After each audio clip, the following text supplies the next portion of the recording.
Voter কার্ডের সাথে আধার card link করার জন্য সর্বপ্রথম গুগলে গিয়ে সার্চ করতে হবে আধার কার্ড ডাউনলোড। সেখান থেকে ফার্স্টের অপশানটা আধার কার্ডে ক্লিক করে নেবো আমরা। এখান থেকে পরবর্তী পেজটা খুলে যাবে। এরপরে মাই আধারে অপশানে ক্লিক করব।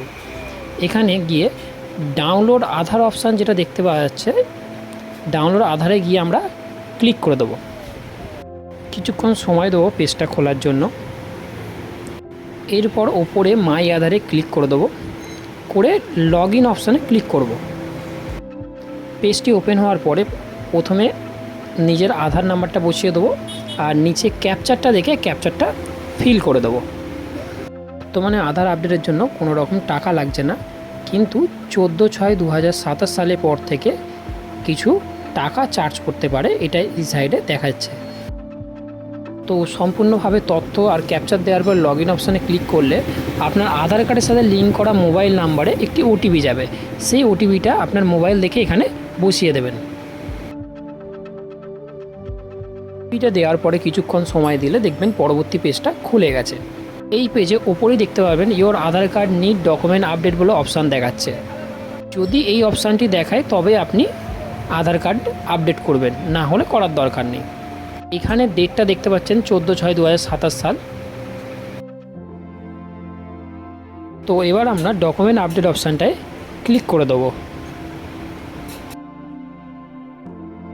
পরবর্তী পেজটা খুলে গেল। পরবর্তী পেজে আমরা নিচের দিকে এসে নেক্সট বাটনে ক্লিক করব। পরে নিজের আধার ডিটেলসটা মিলিয়ে নিয়ে আই ভেরিফাই অপশানে দিয়ে নেক্সট করব। এখানে ডকুমেন্টের সাইজ 2 MB বলেছে, আর জেপিইজি, পিএনজি আর পিডিএফ ফাইলে আপলোড করা যাবে ডকুমেন্টগুলো। নিচের দিকে আসলে ডকুমেন্ট আপলোডের আমরা জায়গাগুলো দেখতে পাবো। সিলেক্ট ভ্যালিড ডকুমেন্ট অপশানে ক্লিক করার পরে আমরা ভোটার কার্ড অপশানে সিলেক্ট করে অ্যাকসেপ্ট অপশানটায় ক্লিক করব। এটার পরে আমরা আই হেয়ার বাই অপশানে ক্লিক করে আপলোড ডকুমেন্ট অপশানটায় ক্লিক করব। ডকুমেন্টগুলোকে আমি পিডিএফ আকারে স্ক্যান করে নেবো। শুধু ভোটার কার্ডটায় স্ক্যান করলেই হবে, ওটার 2 পিট মানে বোথ সাইড স্ক্যান করতে হবে। এরপর এখানে সিলেক্ট ডকুমেন্ট করে অ্যাকসেপ্ট করে এখান থেকে আপলোড কন্টিনিউ করে ডকুমেন্ট যেগুলো স্ক্যান করেছেন এগুলো আপলোড করে দিয়ে নিচে নেক্সট বাটনে ক্লিক করলে এটা আপলোড হয়ে যাবে। যখনই আপলোড সঠিক হবে তখন নিচে গ্রিন কালার লাইন চলে আসবে। কী রকমভাবে নিচেরটাতেও ডকুমেন্ট আপলোড করে নিচে টিক করে নেক্সট করতে হবে। এরপরে ওকে অপশানটা ক্লিক করে